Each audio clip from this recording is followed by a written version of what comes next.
नमस्कार मित्रों, भगवत गीता का सार परमहंस योगानंद द्वारा कृत व्याख्या। सर्वप्रथम आप सर्व को मेरी एक रिक्वेस्ट है कि अब तक जिन्होंने चैनल को सब्सक्राइब नहीं किया हो वो सभी चैनल को सब्सक्राइब जरूर करें और वीडियो को लाइक और ज़्यादा से ज़्यादा लोगों को शेयर जरूर करें। धन्यवाद। नमस्ते। अगर आपको यह पुस्तक खरीदनी है तो उसका लिंक नीचे डिस्क्रिप्शन बॉक्स में दिया गया है। धन्यवाद। गीता अध्याय 12 भक्ति योग का मार्ग। श्लोक क्रमांक 1। अर्जुन ने कहा, जो दृढ़ अटल भक्ति से आपकी उपासना करते हैं और जो अव्यक्त परम तत्व का ध्यान करते हैं, उन दोनों में योग विज्ञान में कौन अधिक दक्ष है? श्री भगवान ने कहा, जो अपना मन मुझ पर स्थिर करके शुद्ध भक्ति में नित्य मुझसे युक्त है, मेरी दृष्टि से वे योग में परम कुशल है। और जो अविनाशी, अकथनीय, अव्यक्त, सर्वव्यापक, अचिंतन, निर्विकार, अचल रूप को पूजते हैं, जिन्होंने इंद्रियों को संयमित कर लिया है, जो समबुद्धि वाले हैं और सब प्राणियों के हित में लगे हैं, निश्चय ही वे भी मुझे प्राप्त करते हैं। यहाँ इस बात पर ध्यान देना चाहिए कि कृष्ण भक्तिमय को, प्रेम को परम तत्व के साथ एकत्व से श्रेष्ठ नहीं कह रहे हैं। वे सदा की तरह व्यावहारिक है। अधिकांश मनुष्य स्वयं को अहम की चेतना में रहने वाले व्यक्ति विशेष के रूप में देखने के आदी होते हैं। वे उस स्व की चेतना को छोड़कर अव्यक्त परमात्मा को नहीं पूज सकते। वे आध्यात्मिक मार्ग पर अब जहाँ हैं, वहां से उन्हें यथार्थ रूप से शुरू करना चाहिए। शरीर में रहते हुए उनके लिए यह अधिक आसान है कि वे ईश्वर के साथ मैं और तुम का संबंध बनाकर विष्णु, शिव, दिव्य माता, कृष्ण या ईसा मसीह के रूप में उन्हें पूजें। लोग प्रेम को मानवीय रूप में देख पाते हैं, उनके लिए उसकी अमूर्त रूप की कल्पना करना कठिन है। जैसा कि एक बार मेरे गुरु ने कहा, एक छोटा सा कप पूरे सागर को कैसे स्वयं में भर सकता है। उन्हें अपनी चेतना को धीरे धीरे विस्तृत करना आवश्यक है। योग अत्यधिक व्यवहारिक और सरल आध्यात्मिक विज्ञान है, जो लोगों को उस धरती से ऊपर उठाता है जिससे वे परिचित हैं और परमात्मा के विस्तृत अज्ञान आकाशों में ले जाता है। जो अव्यक्त को अपना प्रमुख ध्येय बनाते हैं, वे मार्ग को अपने लिए अधिक कठिन बना लेते हैं। देहधारियों के लिए यह मार्ग अधिक दुष्कर है। बौद्धिक और दार्शनिक स्वभाव के लिए यह बताना आवश्यक है कि निराकार सत्य के प्रति भी हार्दिक भक्ति पूर्ण रूप से आवश्यक है। अत्यधिक सोचा विचारा परिभाषाओं के अनुरूप ध्यान पूर्वक रचा सैद्धांतिक प्रयत्न नहीं, बल्कि शिशु जैसे निश्चल और शुद्ध प्रेम के बिना व्यक्ति इस मार्ग पर एक के बाद दूसरा कदम नहीं रख सकता। उसमें मंजिल तक पहुंचने की आवश्यकता तत्परता नहीं होती।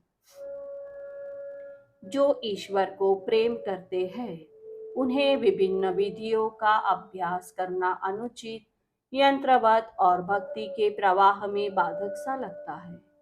यहाँ उनको बताना भी आवश्यक है कि अनुशासनहीन प्रेरणा हमेशा शौकीनों और कला प्रेमियों का लक्षण रहा है।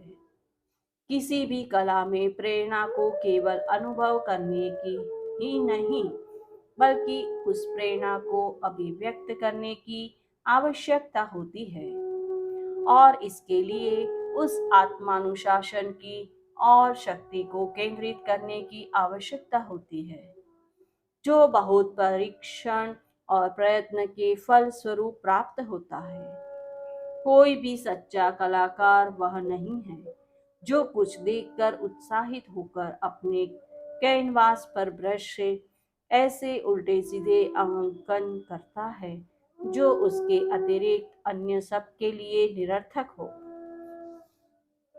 जो अपना समस्त कर्मों को मुझे अर्पण करके योगाभ्यास द्वारा अपना मन मुझ पर एकाग्र करते हैं और भक्ति से अपने हृदय के भावों को ऊंचा उठाते हैं, ऐसे भक्तों को मैं मृत्यु के सागर से पार कराता हूँ।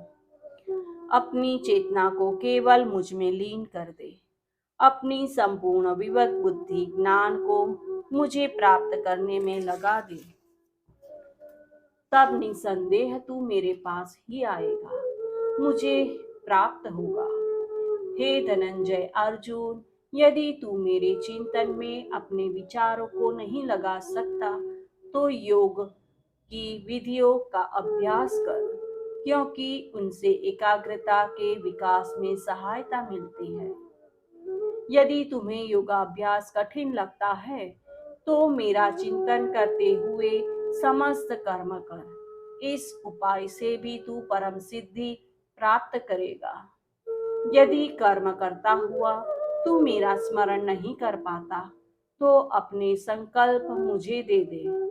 नित्य अपने मन को संयमित करने का प्रयत्न करते हुए अपने प्रत्येक कर्म का फल मुझे अर्पित कर दे। सर एडविन आर्नोल्ड अपने लोकप्रिय भावानुवाद द सॉन्ग सेलेशियस में बहुत सुंदर ढंग से कहते हैं। इस श्लोक का उनका अनुवाद यह है, यदि इसमें तुम्हारा दुर्बल हृदय असफल हो जाता है तो मुझे अपनी असफलता दे दो। जिस प्रकार परमहंस योगानंद ने पहले परामर्श दिया था कि ईश्वर को अपनी गलतियां दे दो, उसी प्रकार वे भी ईश्वर को अपनी असफलताएं देने की सलाह देते हैं। व्यक्ति के इरादों का ही केवल महत्व है। प्रत्येक विचार जो ईश्वर की ओर उठता है वह समय के साथ विशुद्ध और सबल हो जाता है। वर्तमान स्थिति में बेचैनी चाहे कितनी हो, व्यक्ति जो अभी है उसे परिभाषित नहीं करती। गुरु के साथ अनुकूलन के विषय में भी परमहंस योगानंद कहते थे, अगर तुम द्वार बंद कर लेते हो तो मैं कैसे अंदर आ सकता हूँ? जो गिलास औंधा रखा है वह कैसे पेय से भर सकता है? दिव्य कृपा ग्रहण करने का पहला कदम है जब कृपा बरसती है उस क्षण के लिए हमेशा तत्पर रहना। वस्तुतः कृपा तो सदा ही बरस रही है, सदा हमारी प्रतीक्षा में है। बस हमें अपनी चेतना के पात्र को उसे ग्रहण करने के लिए सीधा रखना है। आत्मज्ञान के लिए निरंतर प्रयत्न और ध्यान द्वारा उसे अनुभव करने की सच्ची अभिप्सा सैद्धांतिक ज्ञान के बेहतर है। अपने कर्मों के फलों को मुझे अर्पित करना एक पक्षीय परंतु चंचल ध्यान से बेहतर है। कर्म के साथ कर्म के फल त्याग से आंतरिक शांति मिलती है, जिससे गहरा ध्यान संभव हो पाता है। इस श्लोक के अनुवाद को प्रायः यह संकेत माना जाता है कि भक्तों के लिए ध्यान की अपेक्षा भक्ति का मार्ग अधिक अनुकूल है। वे तबले और मंजीरे की संगत में भक्ति गीत गाना अधिक पसंद करते हैं। कृष्ण ने गीता में एक बार यह भी नहीं कहा कि बाह्य अभ्यास शांतिपूर्वक किए गए आंतरिक आत्म संपर्क से श्रेष्ठ है। इस श्लोक में वे उन लोगों को प्रोत्साहित कर रहे हैं जो अपनी भक्ति को आंतरिक नहीं रख पाते। भक्ति सदा सर्वोच्च होती है, जब यह केवल बाह्य रूप से अर्पित की जाती है, तब ईश्वर के वास्तविक प्रेम में लीन होने का प्रश्न ही नहीं उठता। जैसे एक प्रीति भोज में जो चुपचाप खाना खाता है, वही उसका सबसे अधिक आनंद उठाता है, ना ही वह जो शोर मचाते हुए बार बार खाने के स्वादिष्ट होने के विषय में बोल रहा हो। प्रार्थना और गीत को ईश्वर के साथ बात करना या उनके लिए गीत गाना कह सकते हैं। ध्यान का अर्थ है उनके उत्तर को सुनना। क्या प्रभु उससे प्रसन्न हो सकते हैं जो उनके उत्तर को सुनना नहीं चाहता?